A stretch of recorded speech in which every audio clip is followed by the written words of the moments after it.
교회 여러분 안녕하십니까? 오늘 신명기 역사서 14번째 시간이 돌아왔습니다. 요즘 날씨가 굉장히 덥고 후덥지근하고 그런데요. 건강 유의하시기 바랍니다. 오늘 같이 공부할 내용은 이제 사무엘상 18장에서 오늘 22장에 나와 있는 이야기를 같이 좀 살펴보려고 합니다.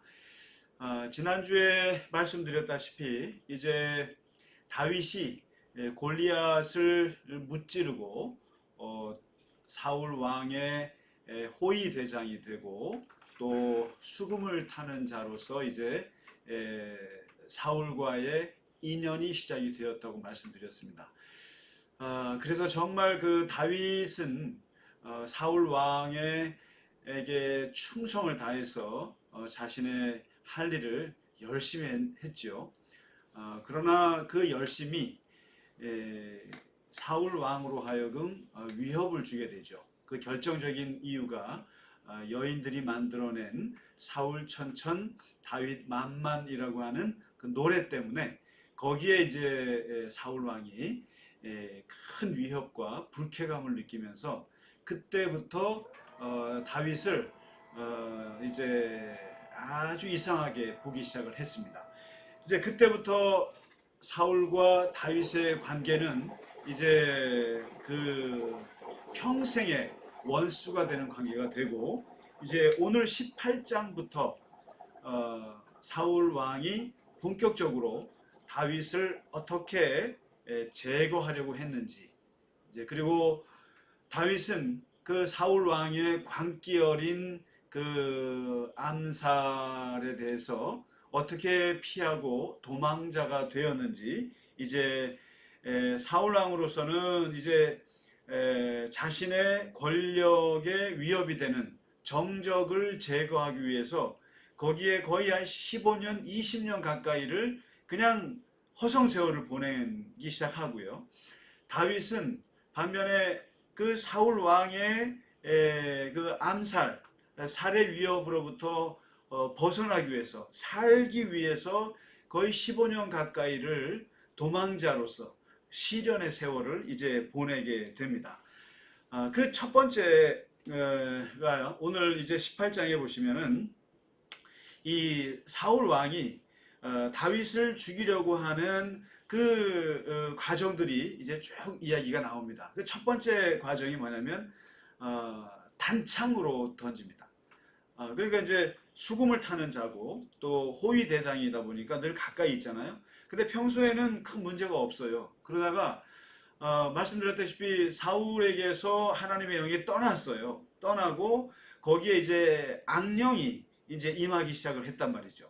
그러면서 이제 이게 그 정신적으로 왔다 갔다 하는 겁니다. 좋을 때가 있었다가 또 나쁠 때가 있었다. 그러다 갑자기 그 불안이 쌓이고 위협감이 쌓이고 막 그냥 분노가 쌓이면은 그 앞에 다윗이 있으면 그냥 옆에 있는 단창을 들어가지고 던지는 거예요. 이런 식으로 해서 두 번, 세 번을 이제 던지면서 다윗을 죽이려고 그러니까 다윗이 이제 또 그때마다 도망하고 그러고 나서 이제 정신이 돌아오면은 또 아무 일 없었던 것처럼 또 다윗이 수금을 타야 되고 또 가까이 있었던 거죠. 그러나 이제 사울은 아무래도 얘를 죽여야겠다라고 이제 본격적으로 생각을 했습니다. 그래서 이제 두 번째 계획을 짜는데 두 번째가 뭐냐면 내가 단창으로 죽일 것이 아니라 간접적으로 죽여야겠다. 그렇게 해서 뭘 하냐면은 결혼을 시킵니다. 바로 이 정략 결혼을 이제 시키는데 자기 딸이 여럿이 있었어요. 그 중에 이제 메랍이라고 하는 딸을 이제 주려고 그랬습니다. 그래서 이제 결혼 날짜까지 다 잡아놓고 이제 준비를 시키고 있다가 무슨 이유가 들었는지 사울 왕이 이 딸을 그 아드리엘이라고 하는 남자에게 그냥 줘버립니다. 그러면서 이게 이제 파토가 된 거예요. 근데 그 이유는 나오질 않아요. 왜 그랬는지. 그래서 이제 어떻게 보면 사울로서는 좀 자기의 이제 계획이 좀 흐트러졌는데, 근데 마침 또 사울의 딸 중에 미갈이라고 하는 여인이 있습니다. 이제 앞으로 보시겠습니다만 이 미갈이라고 하는 여인은 정말 다윗과의 참 슬픈 만남을 갖게 된 여인이죠. 근데 이제 미갈이 다윗을 사랑한 거예요. 그 당시만 해도 다윗이 지금 인기남으로 등극을 했거든요, 사실은. 뭐 잘생기기도 하고 또 골리앗도 무찌르고 또 수금도 잘 타고 매력이 있었던 것 같아요. 근데 미갈이 짝사랑을 했는데 그게 이제 아버지 귀에 들어간 거죠. 그래서 잘 됐다. 얘를 다윗에게 시집을 보내겠다. 그래서 이제 시집을 보내려고 하는데 이제 조건을 걸어요. 어떤 조건을 거냐면 내 딸이랑 결혼하려면은 저 블레셋에 가서 남자들 그 포피 쉽게 말하면 이제 성기죠. 성기 100개를 칼로 잘라서 가져오면은 내가 결혼시켜 주겠다. 이렇게 조건을 겁니다. 그러다가 이제 100명의 남자의 성기를 그렇게 가져오다 보면은 100명 중에 한 사람은 다윗을 죽일 수 있겠거니 하고 생각한 거죠. 간접 살해, 일종의 이제 살인 교사 뭐 이런 거겠죠. 그렇게 해서 이제 조건을 걸었는데 다윗이 나가서 100명이 아니라 200명의 포피를 가져옵니다. 포피를 가지고 오고 그러니까 뭐 사울도 어쩔 수 없죠. 그래서 이제 미갈이랑 결혼을 시킵니다. 그러면서 이제 돌아가는 거 보니까 100명의 남자의 포피를 가져오라 했더니 200명을 가져오죠. 굉장히 능력이 있는 거죠. 그리고 자기 딸 미갈도 내가 너무너무 싫어하는 이 다윗을 사랑하죠. 그리고 요나단도 그쪽에 있죠. 그러니까 거기다가 결정적으로 그 다윗 사울 왕이 두려움에 빠졌던 것은 하나님께서 다윗과 함께하는 것 같은 거예요. 이게 제일 무서운 겁니다. 자기에게서는 하나님이 떠나가신 것 같고 떠나가셨죠. 그리고 그 하나님께서 다윗에게 함께 한다는 것 때문에 너무 큰 두려움. 그리고 자기 딸도 자기 아들도 또 사람들이 다 다윗을 좋아하는 것 같은 거에 아주 미치겠는 거예요, 사울 왕이. 근데 어쩔 수 없이 이제 결혼을 시켜서 죽이려고 그랬는데 이제 죽지 않았죠. 그래서 이제 세 번째 이제 단계로 점점점 다윗을 죽이고자 하는 계획은 점점 구체화되고 조직화되고 점점점 강력해지기 시작합니다.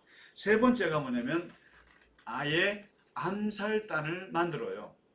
암살 부대를 만듭니다. 다윗을 암살하는 부대를 만들어서 이제 다윗을 조용히 제거하기로 이제 결정을 하고 암살단들을 다윗의 집으로 보냅니다. 집으로 보냈는데 그게 어떻게 이제 귀에 들어왔어요. 그래서 그 이제 미갈이 그걸 알고 다윗을 창밖으로 도피를 시키고 그리고 그 침대 위에 우상 단지를 이렇게 이불 밑에다가 숨겨놓고 이제 다윗이 병이 들어서 누워 있다 이런 식으로 이제 거짓말을 해서 이제 속입니다. 그 사이에 이제 도피를 시키고요. 그렇게 이제 하다가 다윗이 어디로 도망가냐면 이제 라마로 도망갑니다. 라마가 어디입니까? 라마가 바로 자기에게 기름을 부어줬던 그 사무엘이 사는 고향이죠.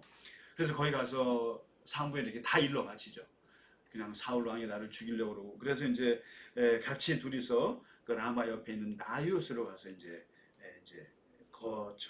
거주를 합니다. 하는데 또 이 정보가 이제 암살 부대에 들어가죠. 다윗이 사무엘과 함께 라마 나요스에서 살고 있다. 이제 듣게 됩니다. 그래서 이제 사울이 거기에 이제 또 사람들을 보내요. 보내가지고 이제 그 사무엘을 만나게 되거든요. 그런데 여기서 이상한 일이 벌어집니다. 이상한 일이 벌어지는데 갔더니 이제 막 선지자들이 있을 거 아니에요. 선지자들이 막 예언을 하는 겁니다. 막 예언을 하고 막 노래를 부르고 쉽게 말하면 방언 같은 뭐 하여튼 막 예언을 하는데 거기에 이제 수장이 누구냐면 사무엘인 거예요. 그런데 놀라운 것은 사울이 보낸 그 전령들이 그 예언하는 거를 보고 있다가 자기들도 그 예언을 하게 됩니다. 자기들도 같이 예언을 해요. 이게 쉽게 말하면 어떤 이제 부흥 집회 같은데 성령 집회에 그냥 아무 생각 없이 들어갔다가 거기서 막 사람들이 방언을 받고 막 그러면서 같이 방언을 받는 것 현상이랑 비슷한 거죠. 그런 어떤 그 영적인 전이 현상이 벌어진 거예요. 그러니까 이 전령들이 같이 예언을 하는데 어떤 예언을 했겠습니까? 다윗이 왕이 된다는 그런 예언 같은 거겠죠. 막 예언하는데 이게 이제 같이 그냥 녹아 들어간 거예요. 그래서 이게 이제 또 사울 왕에게 귀에 들어갑니다. 그래서 사울 왕이 어이가 없어가지고 전령들을 다른 전령들을 보내요. 보냈는데 이 사람들도 가갖고 또 그 사무엘의 선지자 그룹의 예언에 같이 또 동화가 돼서 또 예언을 같이 합니다. 같이 예언을 해요. 그래서 또 사울이 세 번째 또 전령들을 보냈는데 이 사람들도 또 같이 거기서 영의 전이가 돼서 이 예언을 같이 하게 됐다는 거예요. 그래서 사울이 너무 기분이 나빠가지고 너무 어이가 없어가지고 이번엔 내가 직접 가리라 하고는 이제 사울이 또 직접 갑니다. 직접 갔는데 사무엘을 만나죠. 갔는데 거기에서 사울 왕도 영이 전이가 돼서 예언을 하는데 여기서 아주 우스운 장면이 벌어집니다. 옷을 벗어요. 옷을 벗고 사무엘 앞에서 하루 밤낮 벗은 몸으로 누워서 예언을 한 거예요. 사울 왕이에요. 그러니까 이 어처구니 없는 어디 옷을 벗고 예언을 하고 미친 듯이 그렇게 하는 걸 보고 여기서 생긴 속담이 있습니다. 뭐냐면 바로 사울도 선지자 중에 있느냐, 사울도 선지자 중에 있느냐 이런 속담이 생겼어요. 그런데 이 속담은 오늘 그 19장이죠. 네, 19장 마지막 절에 있는 구절인데 이 19장에만 있었던 게 아니라 사무엘상 10장에 가보시면은 10장에서도 이러한 속담이 나와요.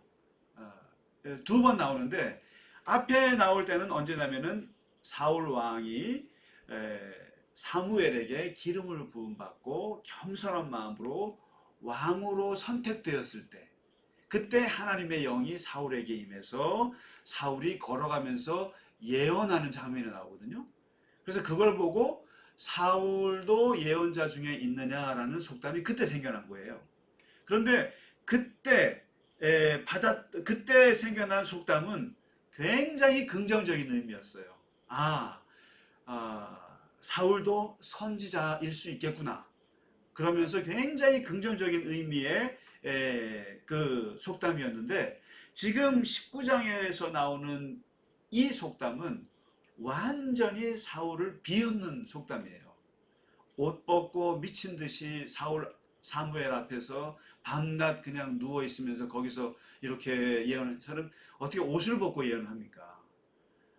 여기서 나온 이 속담은 그야말로 아주 경멸스러운 그러한 그 속담이 되는 거죠.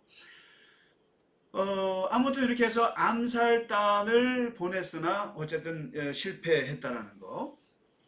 그래서 이제 이렇게 단창으로 던져도 이제 피해 나가고 그리고 결혼을 시켜가지고 그렇게 블레셋 사람들에게 죽기를 바랬지만 죽지 않았고 그리고 암살 부대를 시켜서 잡으려 했으나 오히려 그들이 예언의 그룹에 껴서 예언을 하게 되고 자기도 거기서 예언하게 되는 어처구니 없는 그런 일들이 벌어지게 됩니다. 이런 상황이 되니까 이제 이것을 보고 있던 그 아들 요나단이나 또 다윗이나 이게 도대체 뭔가 왕의 뜻이 뭔지를 아직도 못 믿겠는 거예요. 왕이 어떨 때는 막 다윗이 진짜 내 아들 같다고 막 이러거든요.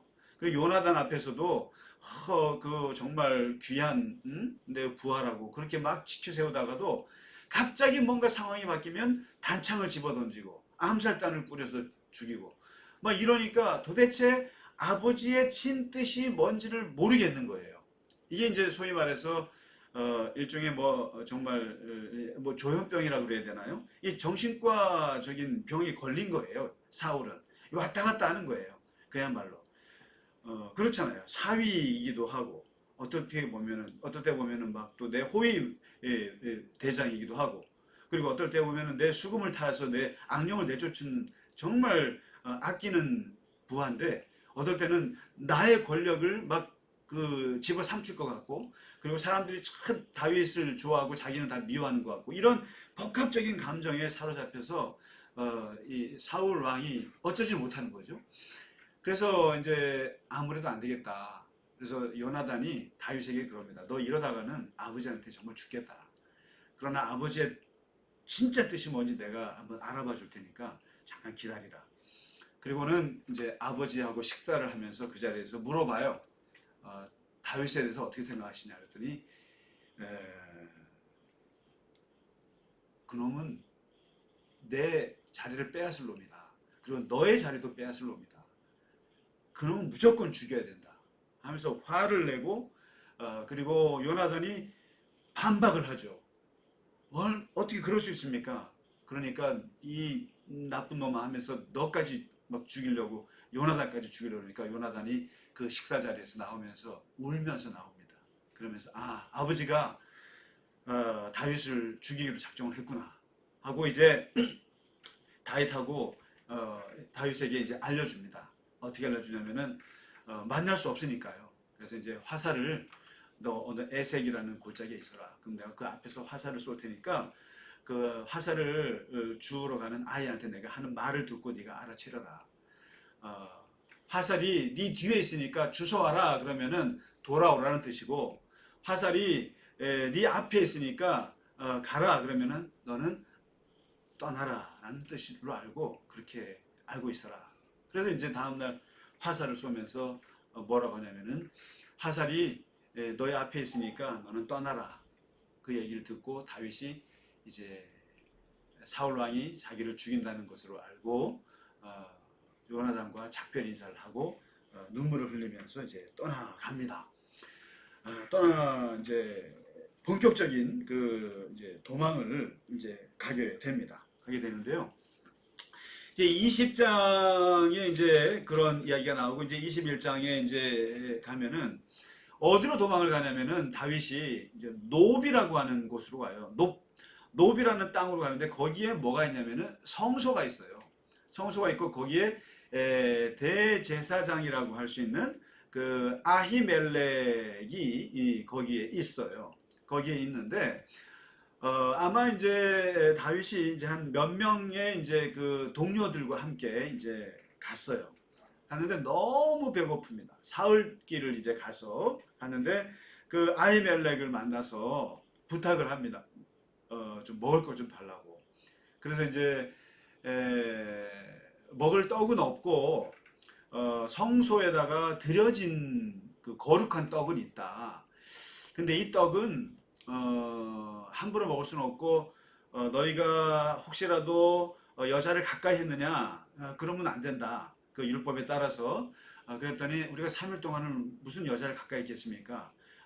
그냥 배가 고플 뿐입니다. 그랬더니 이제 아히멜렉이 자비로운 마음으로 다윗과 그 몇몇 동료들에게 성소에 바쳐진 거룩한 떡을 먹이게 합니다.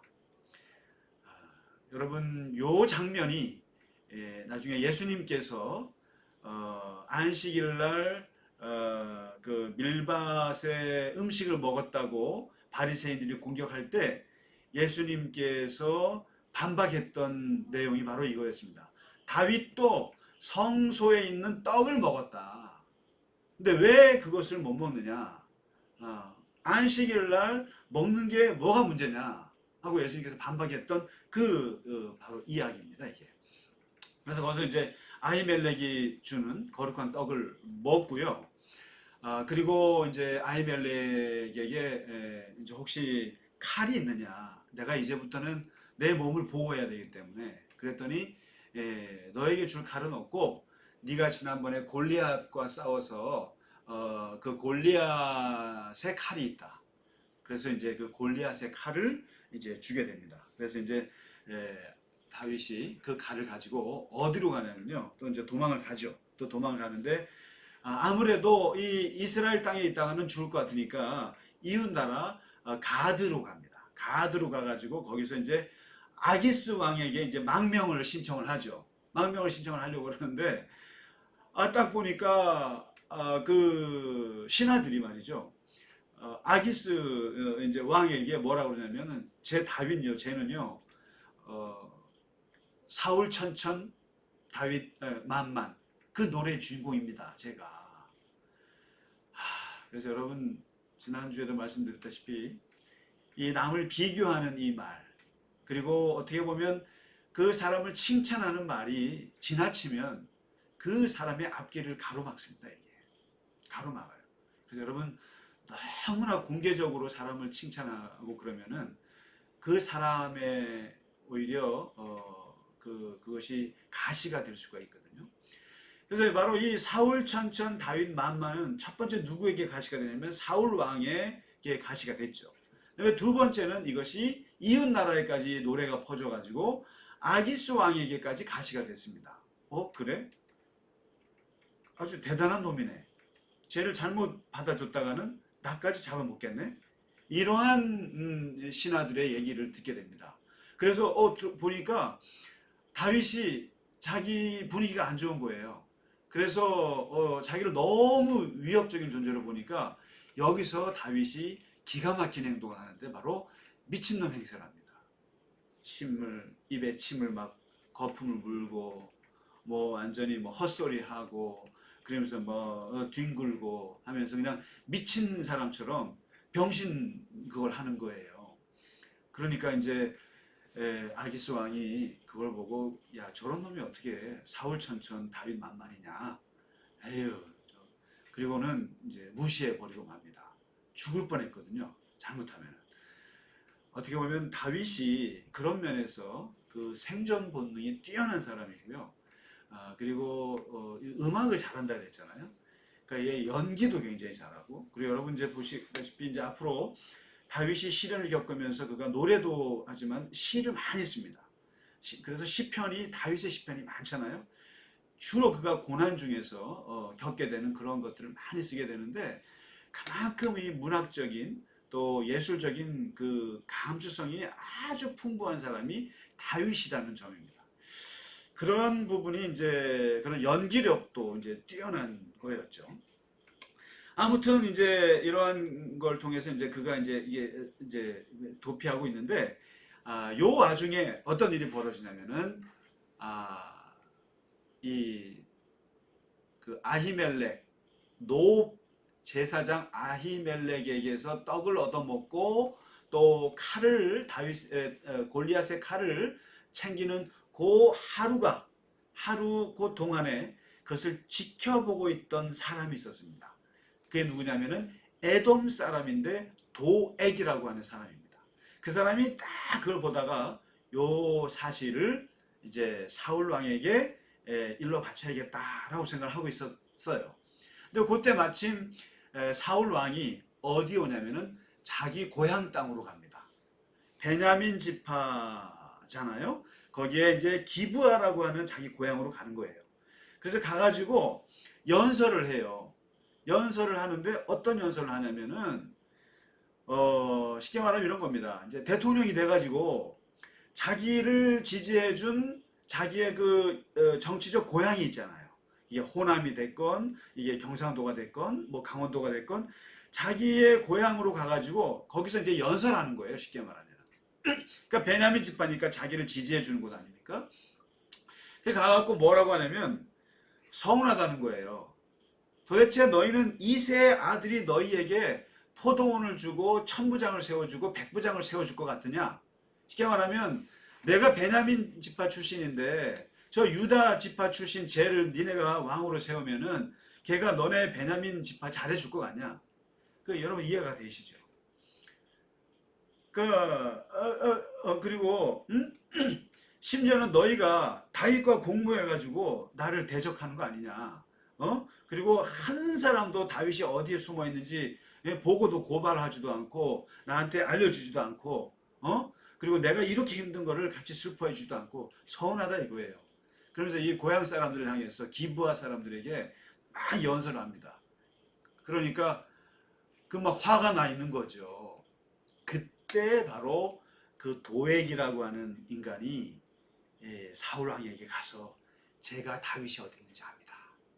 하고 이제 바치는 거예요. 그냥 뭐 사울 왕으로서는 너무 자기 마음에 딱 맞는 말을 한 거죠.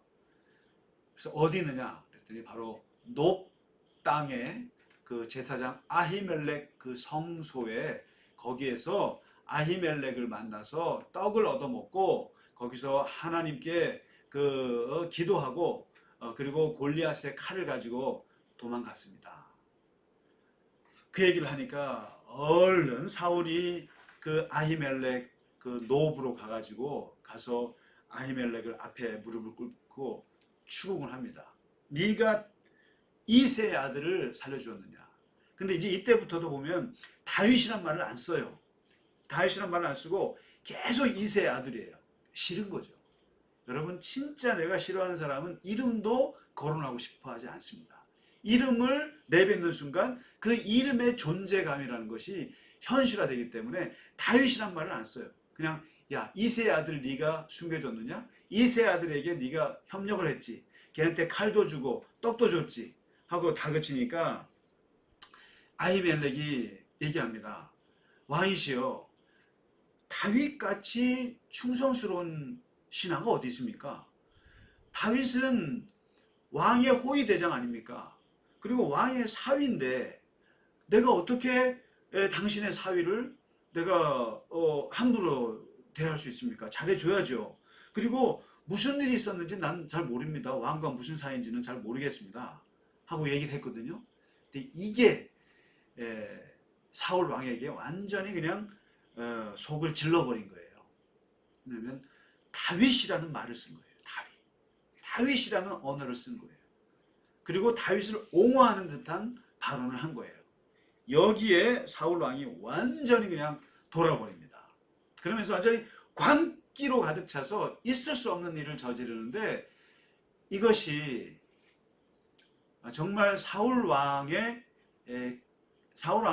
이제는 끝났구나라는 것을 보여주는 상징적인 행동인데, 바로 아히멜렉과 그를 따르는 보조 제사장들 85명이 있는데 이 제사장들을 다 죽이라고 명령합니다. 그런데 사울의 신하들이 그 말을 듣고 아무도 못하는 거예요. 죽이지를 못해요. 무서워서. 왜요? 제사장이라서. 그래도 하나님이 세우신 제사장, 하나님이 세우신 성직자라고 하는 그 공통의 인식들이 있는 거예요. 그 사회에.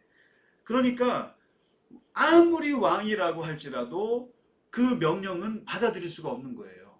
그러니까 어느 장군도 이 아히멜렉을 가서 칼로 칠 생각을 못하고 머뭇머뭇거리고 있는 거죠.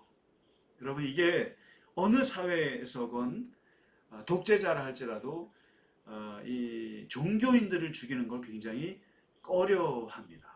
이 종교인들을 죽이는 걸 힘들어합니다. 그런데 이 종교인들을 죽인다고 하는 것은 엄청난 거예요, 사실은. 이거는 거의 그 민중들로부터 국민들로부터 완전히 그냥 이렇게 완전히 돌이키게 만드는 결정적인 것이 종교인 학살이거든요. 그런데 다윗이 미친 거예요. 완전히 미친 거예요. 그래서 죽이라고 하니까 아무도 못 죽이잖아요. 그때 바로 이 에돔 사람 도액이라는 이 인간이 또 나서서 사울 왕에게 잘 보이려고 자신이 죽입니다. 제사장들을 85명을 학살을 합니다.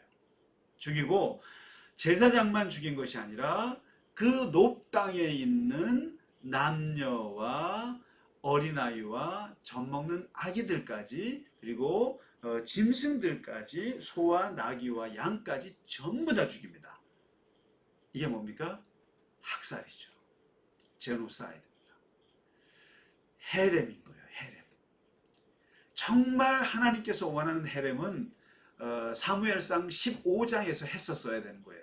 15장 아말렉 전투에서 헤렘을 했었어야 되잖아요. 그때 모든 남녀와 짐승까지 다 죽이라고 했던 거였거든요. 역사 전쟁이었는데 그때 하라는 헤렘은 안 하고 정말 이 아무 죄가 없는 제사장 85명과 그리고 그 땅에 살고 있는 남녀, 노소, 어린아이, 젖먹이, 짐승까지 할 것 없이 죽였다는 거예요. 이것은 사울 왕의 엄청난 죄악이고 돌이킬 수 없는 이것은 학살인 거죠. 이게 바로 요 높 제사장 학살 사건은 우리가 좀 깊이 바라봐야 할 일입니다. 한 군주가 아무리 절대 군주라 할지라도 자기 땅에 있는 제사장, 종교인들, 성직자들을 죽인 엄청난 사건인 거죠. 자, 이제 이 사건이 벌어지는데 여기서 85명의 제사장 중에 살아남은 사람이 있는데 그 이름이 바로 아비아달입니다. 그 아비아달, 아히멜렉의 아들이겠죠. 아비아달이 살아나와서 도망쳐 나와서 어디로 가냐면은 다윗에게 갑니다. 다윗에게 가서 이걸 다 얘기합니다. 그러면서 이제 다윗과 아비아달이 함께 하는데 이제 이때부터 다윗이 아비아달을 데리고 이 모든 책임이 다 나 때문에 그런 것이다. 그러면서 정말 괴로운 마음으로 이제 도망자의 삶을 시작하는데 오늘 22장에 보시면은 거기에 이제 아둘람 굴이 나옵니다. 아마 이제 굉장히 큰 동굴이었던 것 같아요. 아둘람 굴이 나오는데 아둘람 굴에 다윗을 따르는 사람들이 400명이 몰려옵니다. 이제 벌써 이게 뭔가 그 나라의 상황이 사울 왕이 무너져 내리고 있다는 것을 보여주는 거예요. 400명의 사람들이 이 다윗을 따르는데 어떤 사람들이냐면은 22장 그 2절에 보면 환난을 당한 자, 그다음에 빚진 자, 그리고 마음이 원통한 자가 다 그에로 모였고 그는 그들의 우두머리가 되었는데 함께한 자가 400명 가까이 되었다라고 얘기를 합니다. 이건 뭘 말합니까? 이제 다윗이 사람들에게 리더십이 있는 거예요. 카리스마가 있는 거예요. 그리고 이제 그가 도망을 하는데 거기에 같이 마음이 원통한 자, 뭔가 억울함을 당한 사람들은 다 다윗에게로 몰려든 거예요. 그리고 그들이 바로 이 아둘람 굴이 이제 그들이 거하는 요새가 되고 여기가 그야말로 다윗과 함께한 도망자 공동체가 만들어지게 됩니다. 이제 이로써 다윗은 본격적으로 이제 앞으로 한 10여 년 동안 진행될 자신의 도망자의 인생을 이제 시작하게 되고 단순히 사울 왕으로부터 도망만 다닐 뿐만 아니라 이제 그가 앞으로 어떠한 활동을 하게 되는지 다음 23장부터 다윗의 그런 시련의 세월을 함께 보도록 하겠습니다. 오늘은 사울 왕이 다윗을 어떻게 죽이려고 했는지 그런 본격적인 제거 작전의 과정들과 그 속에서 일어났던 학살과 그리고 다윗이 어떻게 살아남았는지를 우리가 함께 공부했습니다. 오늘 신명기 역사서 공부하시느라고 오늘도 고생 많으셨습니다. 다음 주에 찾아뵙도록 하겠습니다. 감사합니다.